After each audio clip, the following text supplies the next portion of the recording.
Welcome to Two of Cups Tarot Talk. We're your hosts, Lavender Moon and Pisces Moonflower. Two tarot nerds with too many decks and not enough chill.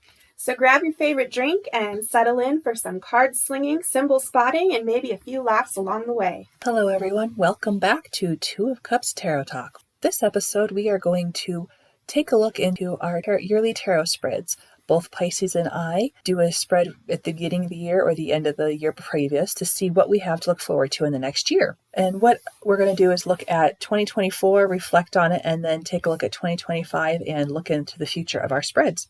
So what I typically do when I do my yearly spreads is I pull a card for each month and then I pull a card for each week within that month. But for the sake of time, I'm just going to talk about my monthly cards. 2024 was a very difficult year for me. And while the cards that I would expect to see in a reading for what happened to me that year did not show up, I can kind of see, looking at how the cards interact with each other, that the events of my life happened. It was definitely a year that challenged how I viewed myself as a working member of our society. It wasn't as challenging necessarily as losing a loved one. That's way worse. But it definitely questioned my confidence and everything about the world we work in. And I now know that what I experienced was for my highest good. And it led me to the path that I was supposed to go on. It's my soul's path of what I'm supposed to be on this earth to do. And I'm fulfilling my soul's purpose now. So without further ado, let me take a look into 2024. Okay, so looking back at my 2024 yearly spread, like I said, I can see the events that transpired if I look at how the cards interact with each other. If I look at each card separately for the month it represents, it doesn't make much sense. For instance, in May, I was terminated from my job, and I am a hard, reliable, accountable, and competent worker, but even when I asked, it was confirmed that the termination was not performance related. I was told that it was due to budget cuts, and my termination letter indicated that my job was given to someone else. So I really felt the rejection of that. It was really, really hard to overcome. But the tarot card that I pulled for May was the Emperor, and it's a card of authority and a father figure or taking control of your life. Back in February, I had an altercation with a coworker, and the Eight of Cups is quite fitting for that month. I decided to be civil with this person, but we were kind of hanging out outside of work, and after the altercation, I decided I am not going after that anymore. I'm not going to try to become a friend with this person. And at that point, I did take a look to see what other jobs were available. I applied for one, but never heard anything on that. And then I decided to be responsible and stick it out because there was an event coming up in June, and I was the only person working there that knew how to put this event on. And I was going to let my kids attend a summer camp that they had, and then I was going to hit the job hunting hard in July. Well, the universe had other plans because I lost my job in May. And needless to say, my children never attended that summer camp, and instead we went to visit family out of state, and we had a much better time. While I did not exactly take control of my life in May, it was more like the Tower brought upon events for me. But if you look at how the Emperor and the Ten of Wands, which is an ending of feeling overburdened, and the Three of Swords, which is sadness, disappointment, and grief, interact with each other, you can see that I underwent some hard times that opened me up for much better times, and that is all true. The card I pulled for July is the Three of Swords. That makes a lot of sense because I really thought I was going to get a job in July. I had interviewed and everyone loved me, and I really thought I was going to get it. As it turned out, they gave the position to a candidate that they said fit the description a bit better than I did. I feel like this was fate because in August I interviewed for a newly created position, and I got that job and started in September. The card for September in my spread was the Star. And my hopes certainly did come true as I landed a job in a peaceful, non-toxic environment with people who appreciate me. This is the first job that I've had where my ideas are accepted and even liked. Later on, I found out that I was chosen for the job because my supervisor felt that I would fit in with the team best than all the other candidates. In November, I pulled the Ace of Swords. I had a wonderful idea in November to take on another position in addition to mine because I work part-time, and I thought that I could do both positions and help them out and save them money. And my supervisor loved this idea. The only problem was they really needed me to work more hours than I could commit to at this time in my life, trying to build a business and having a family and blah, blah, blah. So I did not go after that anymore. But then in December, I had the Six of Swords, and that talks about moving to calmer shores, leaving situations in the past with only the clothes on your back. I'm very optimistic about 2025. I feel like the events of 2024 were for my major growth, but I did leave a lot of heartbreak in 2024, and I'm glad to do that for sure. That sounds like a wild ride, Lavender.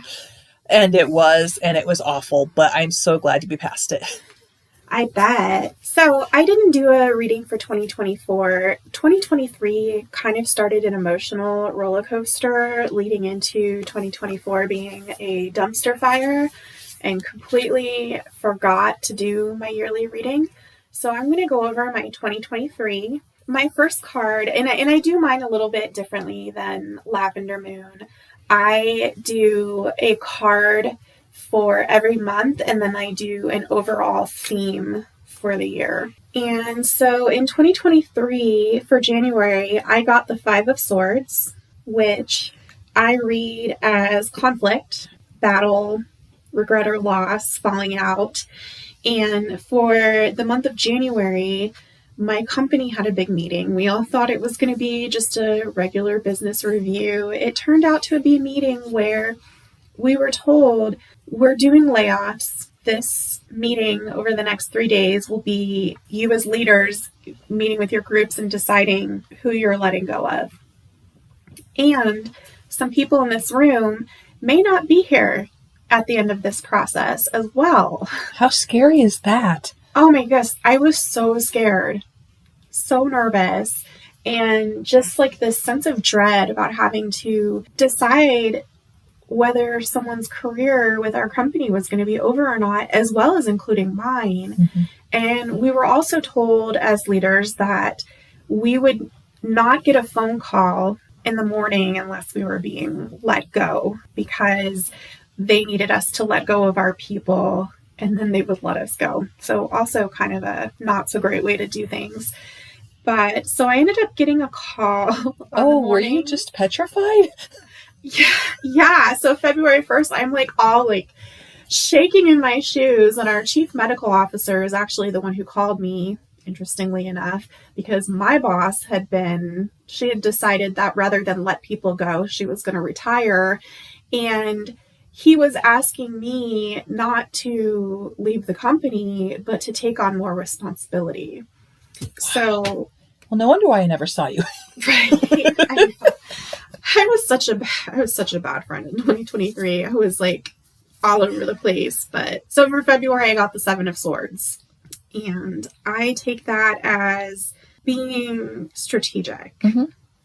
I mean, it could have also been being betrayed, but it also came out more so as being strategic, because I was asked to take on more territory.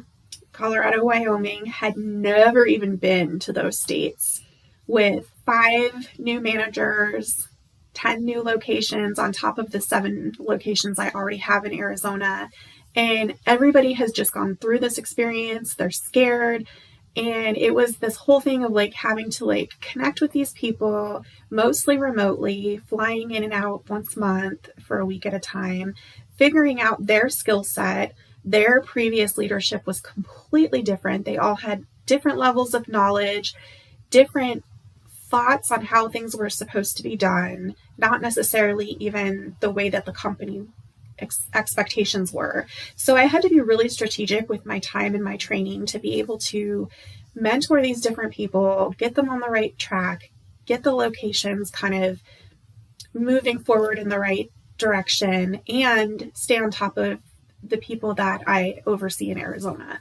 So it was a lot of responsibility, a lot of just figuring things out and having to be super strategic. For March, I got the Two of Wands. So stepping outside your comfort zone, new experiences, definitely those were things that happened. I mean, like I said, never been to either one of those states, and just, navigating new airports and multiple cities and new states and figuring things out. And I'm definitely one of those types of people that's super anxious about new things.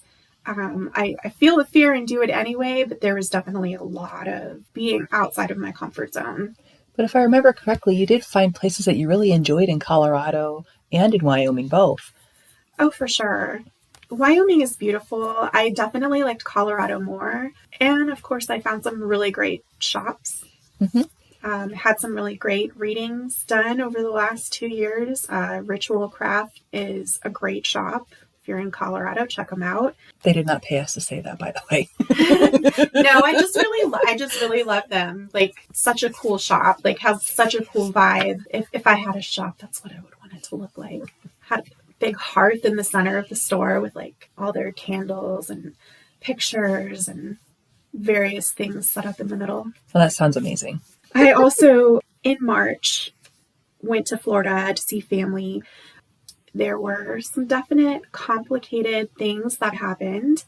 The end of one family member's marriage, family drama in other ways.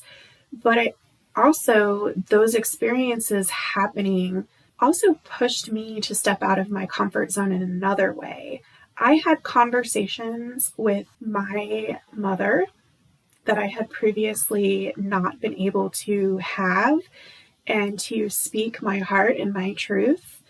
So that was definitely out of my comfort zone, and she has definitely stopped trying to recruit me back to her hardcore Christian faith since then. For May, I got the Queen of Pentacles. So the Queen of Pentacles is someone who's very resourceful and can manage the finances and work around your job and your family and your house. So were you very resourceful in May? I was definitely juggling a lot with work, but in April, I had finally gotten the pay and they backdated it. Oh, there you go. Multiple months of overseeing more territory. And so backtracking a little bit to April, that card also represents improvement in things with the home. And that's when my husband and I redid our kitchen cabinets and laid new flooring together. And don't ever do a project with your husband. I can attest to that as well. Both of our husbands are Capricorns. Oh my God. Yeah. That's a whole different story, but yeah, I will in the future pay somebody. So in June, I got the Queen of Swords. That is being able to see clearly for the first time in a long time. So having having your truth, having a new clarity, being very logical. So, I can't really speak to that. I do think that I don't really remember anything like that happening. I do know that in June, I was toying with the idea of, maybe when the husband can retire in a few years, moving to Colorado, just because I vibed with it so much. I felt like a completely different person in Colorado. I felt more confident, more adventurous. I just liked who I was in Colorado. And I say was past tense because they finally took that off my plate in the end of 2024, which major relief. But well, then that was maybe like an aha moment for you then. Possibly. Mm-hmm. Yeah, I think I did actually even have a reading to see, like, if I were to move. I picked like three locales, and Colorado at that point in time had come up as like the best option. All that has changed though. We're not. I can't afford to live in Colorado without the job that I'm in, and I have come to the realization over 2024, and it's really too bad I didn't do a reading, that I don't want that much responsibility any longer. Mm-hmm. So I'm happy here. July, I had the King of Wands. So that's someone who is a natural born leader. They're also very confident and goes after what he wants. Okay. Well, he's also a Leo, if that resonates. The only thing I remember about July is that I had a lot of situations with employees, HR-wise, that I have never in my life experienced in all my years in leadership. So you had a new experience being a leader. Makes sense. I don't know if I would have come to that conclusion on my own, but yeah. I don't know if you remember, that's like... You had a lot of craziness. Sex, drugs, and rock and roll. That's exactly what it sounded like. Now in 3 states. For August, I had the 7 of Pentacles, and nothing stands out. So the 7 of Pentacles is having a lot on your plate and choosing one to be the one that you focus on, the one that's going to be the best return on investment for you. Yeah, I still can't think of anything in particular. Okay. Probably just more Colorado stuff. And then September, I had The Magician. And in September, I went on a literal practical magic retreat hosted by my friend Harmony and Margot, who may later do guest spots on our podcast. Harmony is a witch and a reader and a womb healer, and Margot is a herbalist and my mentor. And I did that retreat in 21, and it was amazing. So much fun. Mm-hmm.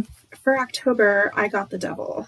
So, yeah, that's a scary card, but it just talks about overcoming obsessions or addictions or maybe something toxic in your life. Nothing comes to mind. Well, good. I'm glad. The hubs and I went to Colorado together, and I was like drooling over all the like Halloween events, but nothing else about October really stands out. November, Page of Pentacles. Could be a new money-making opportunity, news about a money-making opportunity, news about your job, news about your health, because it's the physical plane, so it could be that as well. Oh, so yeah, I think in November is when they were doing testing on me because they thought that I might have MS, which thankfully that is not the case. After thousands of dollars of testing, it turns out that I just have issues with my blood pressure dropping when I go from seating to standing. Oh my goodness. But yeah, and then December, I had the Four of Swords. And that's a good card for December. It's rest and meditation and just reflection. Yeah, and I went to Florida again to visit family. It was definitely a better trip. Still a little bit of family drama, but a lot of yoga, beach walks. My cousin and I did lemur yoga. That sounds so cool. It was so much fun. They're so stinking cute. And we visited a fox sanctuary and got to learn about the foxes and play with them. They're so cute. Oh, how neat. They smell though. And even though they look adorable on Instagram posts, they do not make good pets. So that's mainly what the sanctuary was about, is taking care of foxes from fur farms and pet surrenders, because people see them on Instagram and think they're cute pets, and they chew on things and they smell and they're destructive. So yeah, I never thought of having a fox as a pet. Oh, I did. I love foxes. My overall theme of the year was a 5 of Wands. A lot of competition. And yeah, wow. But like playful competition. Because there's just a bunch of kids playing with sticks learning how to fight. So it could have just been like obstacles and hurdles that you faced in that year. And that year was full of a lot of those for you. For sure. My reading for 2025, it seems like it's going to be another year that might be a little bit of an emotional roller coaster. But on a positive note, I had a numerology reading last year in Boulder, and this is a 9-year for me, which is endings.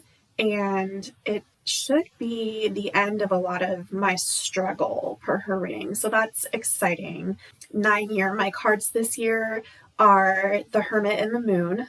Because of the numerological breakdown, you can either take it as an 18 or you can add the 1 and the 8 to get the 9. So, but I mean, I kind of feel like I've been a hermit the last 2 years.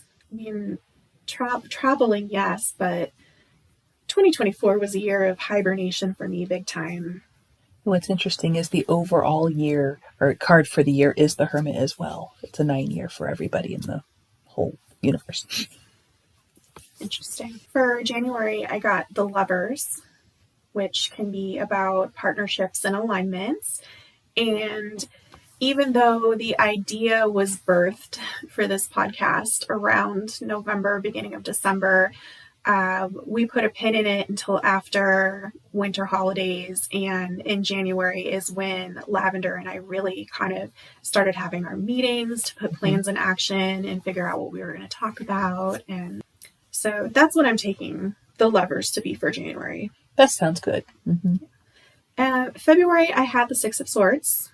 So that's really good. That's moving on to calmer times, smoother times, moving away from chaos. I like that. Me too. I could definitely use a little less chaos. March, the 2 of Pentacles reversed. It kind of tells me that you're I don't really generally do reversals. So the Two of Pentacles talks about balancing things in life, like having equal balance of work and play. So reversed, it might be just mean that they're out of balance. I definitely feel like this year I didn't do my vision board or anything until March. I had the best of intentions, but I still couldn't get out of my funk from 2024. But as the days started to get lighter, and March is actually my birthday month, so I kind of started my vision board, and I'm counting my year this year as March as the start date. Some schools of thought, they do like your year starting your birthday to your birthday. So yeah, so your solar return. Yeah, that sounds good. For sure. And I also, made the emotional and mental effort to like, okay, so I've been off balance and I'm definitely going to put in an effort. I chose my word of the year as intentional to kind of focus and be more balanced and not just, hide in my room, even though the Hermit card is my year. Well, the Hermit is really just about self-reflection and figuring out who you are. So for April, the Four of Wands. Ooh, that's like celebration and being set free. That's amazing. Yeah, I'm excited. Excited to see what's going to come from that. Hopefully a raise so I can pay off my student loans. That'd be nice. Right? May, I got the King of Cups reversed. I looked at that as emotional turbulence. So since you don't do reversals, what would you look at that as? So the King of Cups is someone who is very, goes after his heart's desire, very emotionally stable, very intuitive and psychic. It's also a Scorpio. And I'm a Scorpio. But reversed, it probably means that maybe there's some work to do with your emotional intelligence or something to that effect. So emotional turbulence would probably be really good. I was going to say, what's the reason that you don't do reversals? In the beginning, I didn't do them because it was hard for me to learn the meanings of the cards, and I just never took the plunge to do reversals. So I guess that could be a growing point for me. Well, I know that we both had a mentor that also didn't read reversals, but I don't know, I just always have. I did in the beginning, and then when we had those classes and she didn't do reversals, I thought, well, if someone who's professionally doing tarot readings doesn't do reversals, that's a good way for me to start. And I haven't gotten to the point where I started including them in my readings yet. I kind of feel like my cards need to call me on my BS sometimes. And mine probably do too. I've got a Dark Goddess Oracle deck that definitely is good for calling out your nonsense. For June, I got the Page of Cups. I read that as fresh emotional beginnings, creativity, curiosity, unexpected messages from the universe or in person. I am going to Ohio to visit family in June, so we'll see. Maybe I will get some unexpected messages from a family member I haven't seen in a long time. I do think so. Be cool. July, 10 of Pentacles reversed. So again, feeling unstable, questioning what security really means. I can see that. It is, usually the 10 of Pentacles is a card of building your wealth and building and leaving a legacy. And with it being reversed, it could mean that you're questioning your financial stability. It'll be interesting when we do an episode next year to see how the year played out, to see how that month played out in reality. August, Four of Pentacles. I read that as holding on tightly to money, emotions, control. It could be that you need to, especially with the 10 of Pentacles reversed the month before, you may need to be cautious with your spending and you budget your money well. September, the Nine of Swords. Oh, I don't think that's anyone's favorite card. Definitely not mine. Definitely not mine. So I'm going to take this as a sign that in September, I need to pay attention to my emotional health and make sure that I'm practicing self-care and not getting into a fear spiral. I think that's a good strategy for sure. For October, I got the Four of Cups reversed. So I'm taking that as, if I felt stuck or disengaged, especially with the cards for the last 2 months, that this could be a shift in my perspective and could bring me some new energy, new motivation, new opportunities. So when the opportunities present themselves, make sure you take them. is what I get off that card being reversed. November, strength reversed. Remember that you have the strength to overcome obstacles that come at you. Definitely work on my confidence. Mm-hmm. So if I take that choice in October, I need to not let myself have doubt over your choices, my abilities, my choices. Just do it. Yep. Say yes. Just do it. Just say yes. December, the 5 of Cups reversed. Oh, I like that being reversed. So like a healing moment that I've moved past grief, anger, resentment, that I see a light at the end of the tunnel, emotional recovery. It's a good card for closing out a year, good card for closing out a cycle, numerologically. And my overall theme, so despite some of those more the tenser side of life kind of cards, my overall theme for the year is the Empress. So despite all of those little ups and downs, it's going to be a year of abundance and growth and creation. That's amazing. You know, she's also a reminder to nurture myself and my abilities and embrace the beauty of the highs and lows. And don't forget self-care. Always. But let me go into my 2025 spread because it was super amazing and optimistic. I have several amazing cards. The Sun, the happiest card in the tarot, pops up several times in my spreads for 2025, and I'm very excited about that. So in January, I got the Knight of Pentacles, and it tells me that things are going to start off slow, and things kind of did start off slow.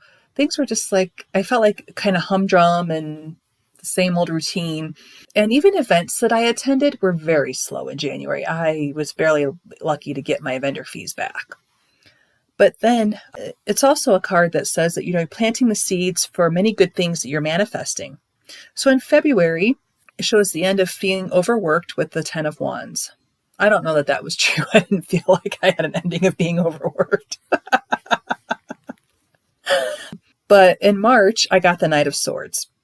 And that is a card of rushing into the future or news coming in quickly. And what happened in March is I was offered more hours at work. So I'm working more hours at work. I'm working on my business. I'm doing all these fairs on the weekends. It is a very busy month in March and April. But you also, the planting the seeds part, you had like the magazine article. That's you right. got offered something at the library to teach a class. We connected with one of my herbalism pals to do some readings at some of her events. So you've had like a lot of things open up for you. Like, I'm proud of you, girl. Thank you so much. Yeah, I there's a lot. I think that's definitely the Knight of Swords. A lot of things just came rushing at me, which is amazing. And now I'm just trying to like brace myself and figure out how I'm going to fit it all into my life. But yeah, that's where I was going with that. I have a lot more business of opportunities, which I jumped on all those opportunities because I need to get this business going. This is where I'm supposed to do. And this is what I'm passionate about. And I really just want to do this. Tarot readings, that is. And then April, I got the 9 of Pentacles, which is a card of independence and luxury. And I do see that because I do feel like I've got a lot going on, and it's possible that I'm like starting to building up my independence financially. Because after 2024, our finances need a huge makeover, and I don't even know where we're going to get that, but I'm hopeful that my business will do that for us. It's going to. So saith the cards. That's right, they do. A lot of tarot readers are predicting that April is going to be a game-changing month. I'm waiting to see if that's true. Here we are recording this on the 12th, which is the middle of April, so I'm really curious to see how game-changing this month is. And in May, I got the King of Pentacles, which tells me that my life is going to be stable and I'm going to be able to manage my money well, because the King of Pentacles is like a CFO. He knows how to manage money very well, and I'm excited for that, and he is the wealthiest king in the tarot after all. June, I got the Magician. This is having all the tools that you need to manifest everything you want in your life, and I do feel like by June, I'm going to be manifesting a lot of stuff in my life that I've been working on. Let me rephrase that. I'm already manifesting, but I'm really hopeful that by June, it's going to come to fruition because I've been putting it out in the universe, and a lot has. I've been manifesting abundance, and like I said, I got more hours at work. I've got more opportunities with my business. And just the other day, my boss told me, oh, you're going to, look for things for this event that we're doing. Well, go add that onto your paycheck. So I've got 2 extra hours as paycheck. So yeah, there's a lot going on as far as manifesting. Stay out of the tarot aisle. Yes. Then in July, I have the Empress card, which she can manifest abundance very easily. She also talks about giving birth, but I'm not doing that ever again anytime soon in this lifetime anyways. But whatever I'm trying to manifest, it's going to come to fruition and lead to ultimate happiness, because in August, the sun makes its appearance. And I'm so excited to see what that means in August, because I'm ready for ultimate happiness. And the summer looks amazing. Absolutely amazing. In the fall, in September, I have the Seven of Wands. It tells me I need to stand my ground and defend what I believe in. That's a hard lesson for me, because I have a hard time sticking up for myself just from childhood trauma. I hope that I can step into that energy. That'd be great. You got this. October, I have the Hierophant. So either I'm going to find a new teacher or I'm going to become a teacher, and I'm okay with it either way. That's pretty awesome. When does your library gig start? We haven't set the date on that. There you go. Yeah, it was supposed to be June or July, but we haven't talked any more about it. So we'll see. By November, my intuition's going to lead the way through the end of the year, because I have the High Priestess, and she says to trust your intuition. And I have a feeling that that's going to also mean that my psychic gifts are going to heighten a bit more. In fact, at the last gig I did, this lady, I was doing a reading for her, and she said, okay, they're telling me to grab my hands. So I did, and I picked up on her dad, who was in spirit, and confirming information, and it was awesome. It was really awesome. Okay. December, I have the Four of Pentacles, and this is could be a card of holding on too tightly to money or people or situations. But for me, I feel like that I'm building a foundation to my wealth, and I'm very happy to see this at the end of the year. Well, thank you so much for listening to our tarot predictions for the past year and the year ahead. And, if you'd like to get a tarot prediction, I am happy to do it. You can visit my website. It is lavendermoonpsychicllc.com. It'll be in some kind of description box. And we'll post pictures of our readings up on our Insta at 2_of_cups_tarot_talk, so that you can see what those spreads look like. So until next time, keep pulling those cards, and don't forget, you're the magician in your own story.